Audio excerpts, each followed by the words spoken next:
반갑습니다. 오늘 하루도 성령 하나님의 감동과 인도하심이 여러분과 함께 하시기를 기원드립니다. 오늘은 마태복음 27장 1절로 66절의 말씀을 가지고 예언의 성취라는 주제로 우리가 요약 강의 큐티를 나눠봅니다. 본문 1절에서 2절입니다.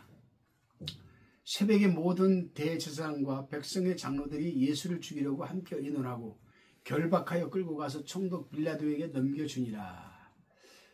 여러분, 이 빌라도는요, 로마 황제로부터 파송을 받은 유대나라 총독으로 최고의 사법권과 행정권을 가지고 있는 사람이었습니다. 대제사장과 장로들이 예수를 죽이려고 결박하여서 빌라도 총독에게 넘겨주었습니다. 왜냐하면 당시 유대나라는 로마의 식민지였기 때문에 사형시킬 수 있는 권한이 없었기 때문이었습니다. 사형권만 있었으면 지네들이 죽여버렸죠, 예수님을. 그러니까 죽이지를 못하니까 사형권이 없다 보니까 로마법에 걸리니까 빌라도에게 죽여달라고 예수님을 끌고 온 겁니다. 결박시켜서. 다시 본문 3절로 10절까지를 보면은 때에 예수를 판 유다가 그의 정죄됨을 보고 스스로 뉘우쳐 은 30을 대제사장들과 장로들에게 도로 갖다 주며 가로되 내가 무지한 피를 팔고 범죄하였도다. 죄를 범하였도다 하니 저희가 가로되 그것이 우리에게 무슨 상관이 있느냐 내가 당하라 하거늘 유다가 은을 성소에 던져놓고 물러가서 스스로 목매어 죽은지라. 대제사장들이 그 은을 거두며 가로되 이것은 핏값이라 성전고에 넣어두며 옳지 않다 하고 의논한 후 이것으로 토기장이의 밭을 사서 나그네의 묘지를 삼았으니 그러므로 오늘날까지 그 밭을 피밭이라고 일컫느니라.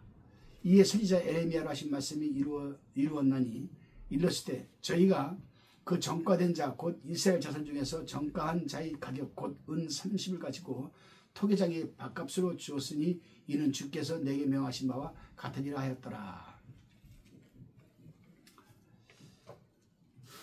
예수님이 그렇게 결박해서 사형을 이제 받게 되니까 가려다가 무죄한 자를 내가 팔았구나 이제 깨달은 겁니다. 예수님의 정죄됨을 보고 난 가룟유다는 양심의 가책을 느꼈죠. 그래서 예수님을 팔은 대가로 은 30 받은 것을 다시 제사장들에 갖다 주니까 제사장들은 자기들과는 상관이 없으니까 내가 당하라. 예수님을 죽이는 데는 모두가 한마음이었으면서도 책임은 서로 지지 않으려고 하는 것이죠. 여러분. 여기서 우리는 한 가지 알아야 할 것이 있습니다. 죄를 짓고 나서 뉘우치는 것과 후회하는 것과 회개하는 것 어느 것이 옳은 걸까요, 여러분? 그렇습니다. 가룟유다는 뉘우치고 후회만 했지 회개는 하지 않았습니다. 만일 베드로처럼 철저히 통회자복하고 회개를 하였다면 아마도 자살은 하지 않았을지도 모릅니다. 그렇지를 못했기 때문에 가룟유다는 목매어 자살하고 말았습니다. 그리고 예수님을 팔고 받은 그 은 30은 토기장의 밭을 사서 돌아다니는 이 나그네들이 죽으면 그 나그네들을 묻어버리는 묘지를 여러분 삼았습니다. 그 값으로 땅을 사서. 그렇습니다. 예수님을 팔아먹는 죄는 이렇게 무서운 줄 알아야 됩니다. 요즘도 자기의 유익을 위하여 예수님의 이름을 빙자하여서 물질을 관치하는 것을 심심치 않게 볼 수가 있습니다. 이런 자들은 때가 되면 가룟유다가 하나님 앞에 벌받은 것처럼 반드시 하나님 앞에 벌을 받게 된다는 사실을 명심해야 됩니다. 다시금 본문 11절로 26절까지를 살펴봅니다. 빌라도가 예수님을 신문하면서 내가 유대인의 왕이냐? 라고 물어보자 예수님께서는 내 말이 옳다라고 대답을 해주셨습니다. 요한복음 18장 37절에서 빌라도가 그러면 내가 왕이냐고 물어봤을 때 예수님께서 내 말과 같이 내가 왕이라고 하시면서 진리에 대하여 증거하러 세상에 오셨다고 하셨습니다. 그렇습니다, 여러분. 예수님은 진리의 왕이심으로 이렇게 대답하신 거예요. 빌라도가 계속 신문하자 예수님은 더 이상 답변하지 않았습니다. 빌라도는 예수님께서 죄가 없는 줄 알면서도 법과 원칙에 따라 자기의 소신을 갖고 재판하지를 못하고 그 자리에 참석한 대제사장들과 제사장, 그 서기관들, 백성들에게 어떻게 했으면 좋겠느냐라고 물어보았습니다. 그리고 당시 6월절이 되면은 죄인 한 명을 놓아주는 법이 있었습니다. 우리나라도 명절이 되면은 8.15 특사, 명절 특사 그런 게 있잖아요. 성탄절 특사. 이 당시에도 여러분 6월절이 되면은 명절이 되면은 6월절을 그들은 명절이라고 했으니까 죄인 한 명을 놓아주는 이 법이 있었어요. 그때 유명한 살인강도 바라바와 예수님이 둘 중에 누구를 놓아주기를 원하냐라고 백성들에게 물어보았습니다. 누가요? 대제사장이. 그때 총독 부인이 빌라도에게 이런 말을 합니다. 저 오른 사람에게 아무 상관도 하지 말라고 충고했습니다. 내가 어젯밤에 꿈자리가 뒤숭숭하다고 했습니다. 그럼에도 불구하고 빌라도는 백성들이 요구에 응하여 결국 바라바라 놓아주었고 예수님은 십자가에 못 박도록 결정을 하고 말았습니다. 왜냐? 괜히 예수를 놔줬다. 죄 없는 걸 아는데도 놔주게 되면은 저 대사들과 서기관들과 백성들이 탄서를 써가지고 로마 황제에게 갖다가 올리면은 자기 위치가 흔들릴까봐. 그렇죠. 정치적으로 죽인 거죠. 그러나 우리는 알아야 합니다. 대제사장과 제사장 그리고 서기관들이 사주를 받은 백성들이 빌라도에게 사형을 요구하여 사형을 내린 것처럼 보이지만은 예수님이 십자가에 못 박혀 죽으시는 것은 성경의 예언을 성취시키기 위함과 하나님의 예정이라는 사실입니다, 여러분. 그러나 그렇게 악한 일에 쓰임받는 자들은 영벌에 처할 것을 알지 못했죠. 저와 여러분은 어떤 상황에서도 영혼 구원을 위한 하나님의 사역을 거부하거나 악한 일에 쓰임 받아서는 안 될 겁니다. 절대로 안 됩니다. 이제 빌라도는 죄 없으신 예수님을 십자가에 못 박도록 넘겨주고 자신은 물을 떠다가 손을 씻으면서 이 사람의 피에 대하여 나는 무죄하니 너희가 당하라고 하였습니다. 하지만 여러분, 손을 씻는다고 그 죄값을 면할 수는 없는 것 아니겠습니까, 여러분? 27절로 32절까지 살펴보면은 결국 예수님께서 십자가에 못 박히시려고 골고다 언덕길로 끌려가십니다. 이사야 53장에 예언되어 있는 대로 양이 도살장에 순순히 끌려가는 것처럼 끌려가십니다.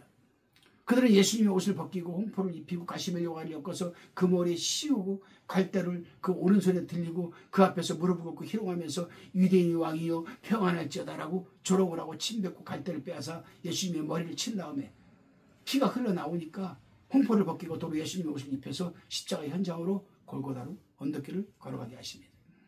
그렇습니다, 여러분. 예수님은 우리가 받을 능욕과 고난을 대신 받으신 것입니다. 과거와 현재와 미래에 우리가 알 수 없는 모든 질병까지 짊어지신 분입니다. 그러니까 그러한 실상을 우리가 바로 알아야 우리가 질병도 고침받을 수 있는 것이고 죄사함의 은총과 구속의 은혜가 얼마나 귀한 것인가를 우리가 알 수 있는 것 아니겠습니까? 우리 과거와 현재와 미래의 모든 죄와 질병 다 짊어지시고 우리가 받을 크나큰 형벌을 대신 짊어지신 거예요. 이제 예수님께서 어깨에 짊어지신 십자가의 무게가 얼마나 되신지 아십니까? 학자들마다 견해가 다 다르지만은 역사학자들 말대로 보면 130에서 140kg 정도 된다고 그래요. 얼마나 무겁습니까, 여러분? 밤새도록 신문을 받고 채찍을 맞고 희롱을 당한 예수님은 이미 지쳐 있었습니다. 그런 상황에서 그렇게 무거운 십자가를 지시고 골고다 언덕길을 오르는 중에 쓰러지고 또 쓰러지는 모습을 누가 로마의 병사들 옆에서 보다가 도저히 안 되겠다 싶으니까 6월절 명절을 지내러 왔다가 이런 의아한 광경을 보기 위해서 예수님이 옆에서 구경하면서 따라갔던 구레네 출신 시몬이라는 사람을 억지로 붙잡아서 예수님이 형틀을 대신 지게 하고 골고다까지 가도록 하게 했습니다. 구레네는 오늘날로 말하면 리비아의 수도 트라플리 지방을 말합니다. 이것 때문에 구레네의 가족은 큰 복을 받았는데 마가복음 15장 22절에 보게 되면 구레네의 부인을 바울은 자기 어머니와 같이 여기면서 존경을 했습니다. 그가 예수를 잘 믿는 증거죠. 큰 축복을 받은 증거가 됩니다. 그렇습니다, 여러분. 예수님이 태어난 본고장에서도 예수님을 믿지 못하는데 리비아 한참 떨어져 있는 지금의 리비아의 수도 트라폴리에 거기가 살고 있는 사람이 여러분 예수님을 한 번도 얼굴을 보지 않았는데 자기 남편이 억지로 십자가를 진 것 하나 때문에 예수를 믿고 사도 바울이 나의 믿음의 어머니라고 할 정도로는 얼마나 예수를 잘 믿었겠습니까, 여러분? 여기서 우리가 한 가지 깨닫게 되는 거 있어요. 예수님을 우리가 잘 믿고 따르게 되면 힘들더라도 억지로라도 우리가 예수님을 잘 믿고 따라간다라면 그 자녀들은 반드시 복을 받게 된다. 가족들은 복을 받게 된다는 겁니다. 다시 본문 33절로 44절까지를 살펴봅니다. 예수님이 십자가에 못 박히실 때에 쓸개탄 포도주를 주어 마시게 하였으나 예수님께서는 맛을 보고는 마시지 않았습니다. 쓸개탄 포도주는 오늘날로 말하면 마취제거든요.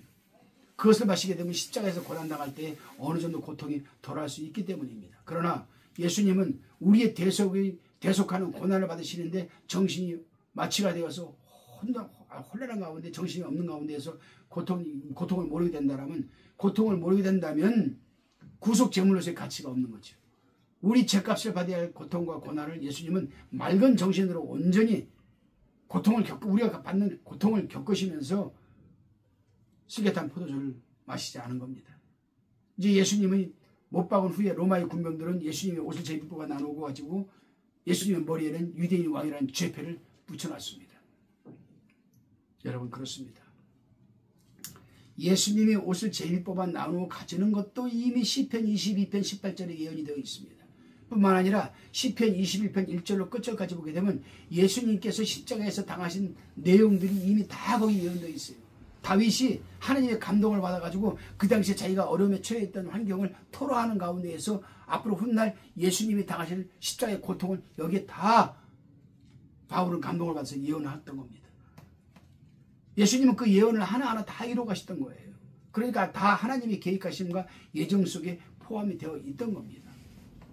다시금 45절로 50절을 살펴봅니다. 제6시로부터 온 땅에 어둠이 임하여 제9시까지 계속하더니 제9시쯤에 예수께서 큰 소리 질러 가라사대 엘리 엘리 라마 사박다니 하시니 이는 곧 나의 하나님 어째여 나를 버리셨나이까 하는 뜻이라. 거기 섰던 자 중에 어떤 이들이 듣고 가로되 이 사람이 엘리야를 부른다 하고 그 중에 한 사람이 곧 달려가서 해용을 가지고 신 포도주를 머금게 하여 갈대에 깨워 마시우거늘 그 남은 사람들이 가로되 가만두어라 엘리야가 와서 저를 구원하나 보자 하더라. 그중 한 군병이 창으로 옆구리를 찌르니 곧 피로 물이 나오더라. 예수께서 다시 크게 소리 지르시고 영원히 떠나시다. 여러분 이스라엘과 우리하고의 시차가 있는데 우리나라와 이스라엘의 시차는 6시간 차이가 납니다. 그러니까 제6시는 우리 시간으로 말하면 정오 낮 12시입니다. 그리고 9시는 오후 3시에 해당되죠. 6시간 차이가 나니까. 예수님이 오전 9시에 십자가에 못 박히셨으며 12시부터 오후 3시까지는 온 땅에 어둠이 내렸다는 겁니다. 예수님이 십자가 위에서 7번 말씀하셨는데 이것을 우리는 가상칠언이라고도 합니다. 성경적으로 나열을 해보게 되면은 제일 먼저 우리는 찬송가 뒤에 보면 엘리 라마 사박다니가 먼저 나오는 아니에요. 성경적으로 나열을 해보면은 십자가에서 못 박는 무리들의 죄를 용서해달라는 기도가 첫 번째입니다. 누가복음 23장 34절에 기록되어 있죠. 두 번째는 회개한 강도에게 오늘 내가 나와 함께 낙원에 있으리라고 누가복음 23장 43절에 기록되어 있습니다. 그리고 세 번째 하신 말씀은 제자 요한에게 어머니를 부탁했습니다. 요한복음 19장 26절 27절에 기록되어 있죠. 네 번째로는 엘리 라마 사박다니가 네 번째입니다. 마태복음 27장 46절에 기록되어 있습니다. 다섯째 목마르다라고 하셨는데 요한복음 19장 28절. 여섯 번째 다 이루었다라고 하신 말씀은 요한복음 19장 30절. 일곱 번째 마지막 내 영혼을 아버지 손에 부탁하나이다가 누가복음 23장 46절에 기록되어 있습니다. 예수님은 가상칠언 중 마지막 말씀 즉 영혼을 아버지 손에 부탁하시고는 운명을 하셨습니다. 구속의 대업을 여러분은 완성하신 것이죠. 여러분. 자 이루신 것이죠. 자 본문 51절로 56절을 보게 되면은 이에 성소 휘장이 위로부터 아래까지 찢어져 둘이 되고 땅에 진동하여 바위가 터지고 무덤들이 열리며 자던 성도의 몸이 많이 일어나되 예수의 부활 후에 저희가 무덤에서 나와서 거룩한 성에 들어가 많은 사람에게 보이니라. 백부장과 및 함께 예수를 지키던 자들이 지진과 그 되는 일들을 보고 심히 두려워하여 가로되 이는 진실로 하나님의 아들이었도다 하더라. 예수를 섬기며 갈릴리에서부터 쫓아온 많은 여자가 거기 있어 멀리서 바라보고 있으니 그 중에 막달라 마리아와 또 야고보와 요셉의 어머니 마리아와 또 세베대의 아들들의 어머니도 있더라. 아멘. 예수님께서 운명하실 때 성소와 지성소를 갈라놓았던 휘장이 위로부터 아래로 찢어졌습니다. 그러니까 우리가 성소를 보게 되면은 처음에 정문을 열고 들어가면은 번제단이 있죠. 짐승을 태우는. 그 다음에 성소로 들어간 입구에 물두멍이 있습니다. 그 손발을 닦고 들어가면 그게 성소입니다. 성소의 오른쪽에는 떡상이 있고 왼쪽에는 등대단과 여러분 등단이 있습니다. 등대단과 등대단이 있습니다. 그리고 그 정면을 보게 되면 향단이 향단이 있는데 그 향단 바로 뒤에 여러분 두 스랍천사가 날개를 펴서 딱 하고 있는 이 휘장이 딱 쳐져 있습니다. 그리고 그 안에 법궤가 있고 그게 지성소라고 합니다. 그런데 성소와 지성소 사이를 막혔던 이 휘장이 위서부터 아래로 찢어져서 두 개가 되어버린 거예요. 찢어져 버린 거예요. 없어져 버린 거예요. 그래요 여러분. 이 원래 휘장이 쳐져 있을 때는 매년 대제사장이 1년에 한 번 매월 7월 10일 날 대속죄일 날 피를 양푼에 받아 들고 들어가서 속죄제사를 드렸습니다. 대제사장만 들어갈 수 있는 그런 권리가 있죠. 그러나 이제 예수님이 십자가에서 구속의 제물이 되었으며 영원한 우리의 구속 제물이 되었으므로 그 장벽이 다 제거가 되었다는 그런 말씀입니다. 그러니까 이제는 예수만 믿으면 누구든지 하나님의 법궤 앞에 하나님의 보좌 앞에 기도로 나갈 수가 있어요. 누구 힘을 입어서 예수 이름으로. 그래서 우리가 기도할 때는 다 예수님의 이름으로 기도합니다라고 하는 겁니다. 예수님이 운명을 하시자마자 그 땅이 진동하고 바위가 터지면서 무덤이 열리고 자던 성도들이 많이 일어나서 예수님께서 부활하신 후에는 무덤에서 나와가지고 예루살렘 성 안에 들어가서 많은 사람들에게 보이기도 했습니다.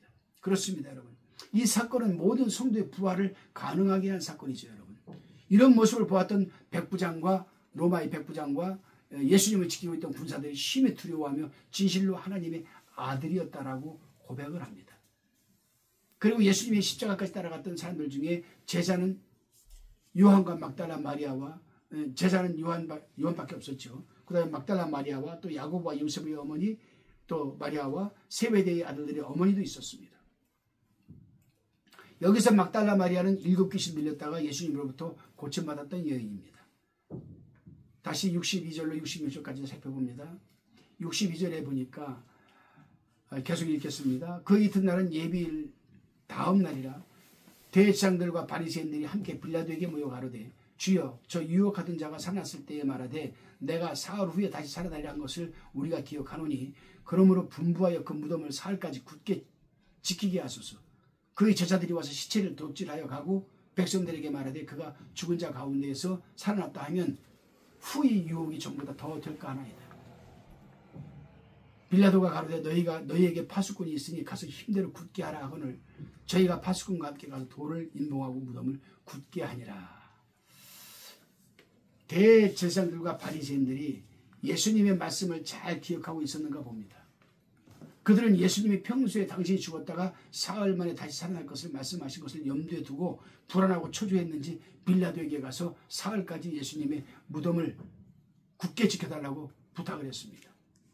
그들이 빌라도에게 그런 부탁을 한 것은 제자들이 예수님의 시체를 도둑질해가고 살아났다고 하면 백성들이 후폭풍이 클 것 같으니까 그런 겁니다. 하지만 그들은 진짜 예수님이 살아나면 어떻게 되겠나 하는 걱정이 더 컸던 것이죠, 여러분. 그래서 빌라도는 너희에게 파수꾼이 있으니 가서 능력껏 굳게 하라고 하자 그들은 파수꾼과 함께 가서 돌을 인봉하고 무덤을 굳게 지켰던 겁니다. 자, 여러분. 그들이 무덤 굴을 닫아놓고 못 나오게 한다고 해서 못 나옵니까? 아니거든요. 그 당시는 돈이 있는 사람들은 산을 하나 사요. 돌이 있는 산. 그래서 그 안에 구멍을 팝니다. 굴을 파가지고 돌을 동글동글하게 그 굴 입구를 맞게끔 동글동글하게 다듬어요. 그래가지고 자기 가족들이 죽으면 그 굴 안에 넣어놓고 그 돌을 굴려서 딱 막아놓고 횟가루를 하얗게 칠해놓습니다. 그러니까 이제 그 앞에 굳게 서 있는 거예요. 예수님 뭐 제자들이 훔쳐가지 못하도록. 우리 주님은 시간과 공간을 초월하신 하나님이신데 그렇잖아요. 그거 막아놓는다고 못 나오십니까? 그래요, 여러분. 우리는 성경을 읽을 때 세계 3대 종교가 있잖아요. 이슬람교, 불교, 기독교. 근데 이 3대 종교 가운데서 과학적으로, 고고학적으로, 이론적으로 증명이 되는 종교는 우리 기독교밖에 없습니다. 여러분, 그렇다면 우리는 말씀을 믿어야 돼요. 주님이 하라면 해야 됩니다. 하지 말라면 하지 말아야 됩니다. 재림하여 오신다면 오십니다. 주님에 대한 예언이 신구약에 한 360여 가지가 예언이 되어 있는데 그 중에 딱 2가지만 빼고 다 성취가 됐습니다. 다 성취됐어요. 예수님 시대 달려 돌아가시는 순간 350, 한 7개가 다 성취가 됐어요. 2가지만 남았습니다. 그 2가지가 뭐냐? 아마겟돈 전쟁과 예수님의 재림입니다. 근데 아마겟돈 전쟁도 지금 그 조짐이 보여요. 유프라테스 강을 타고 1만 만의 영, 1억의 군대가 쳐들어와서 여러분 이스라엘하고 전쟁을 할 때 예수님이 재림하신다고 그랬거든요. 근데 세계 강이 다 말라도 유프라테스 강은 마를 수가 없거든요. 근데 마르는 조짐이 보입니다. 지금 소련과 터키에서 그 변방에다 거기다가 큰 유프라테스 강 그쪽에다가 큰 댐을 건설했거든요. 지금 완성됐어요 다. 만약에 이들이 20만 열고 닫으면요, 유페스강 물이 다 빠졌다가 다시 채워. 쟤들 맘만 먹으면 할 수 있는 겁니다. 맘만 먹으면. 그래요, 여러분. 우리는 이런 실상을 우리는 바라봐야 돼요. 그러니까 우리는 분별력을 갖고 지금 세계 정세가 어떻게 돌아가는가, 지금 환경이 어떻게 돌아가는가, 우리는 마태복음 25장, 26장, 27장을 아주 곰곰이 살펴봐야 됩니다. 예수님이 다시 오시기 전에 일어날 징조가 무엇인가, 이거를 살펴봐야 돼요. 근데 그 징조가 지금 하나하나 지금 다 나타나고 있잖아요. 다 나타나고 있습니다, 여러분. 다. 그렇다면 우리는 어떻게 해야 되겠습니까? 그러면 주님이 말씀하신 대로 우리는 분별하고 깨어 있어 기도하고 준비해야죠. 기도하시겠습니다. 주님, 오늘 말씀을 드리면서 회개의 기도를 올립니다. 저희도 베드로와 다를 바가 무엇이며 빌라도와 다를 바가 무엇이며 가룟유다와 다를 것이 무엇이 있겠습니까? 대제사장들과 제사장 그리고 바리새인들과 다를 것이 무엇이겠습니까? 말씀대로 살아내지를 못하고 눈앞에 보이는 환경에 적당히 타협을 하면서 살았음을 이 시간 고백합니다. 나 자신이 유익이 된다면 순간적이라도 예수님의 이름을 팔았습니다. 하나님, 회개하오니 용서하여 주시옵고 언제라도 아버지 베드로처럼 되지 말게 하여 주시고 대제사장 가야바가 되지 말게 하여 주시고 빌라도처럼 되지 말게 하옵소서. 베드로처럼 철저히 회개하고 다시 쓰임받게 하옵소서. 예수님의 이름으로 기도드리옵나이다. 아멘.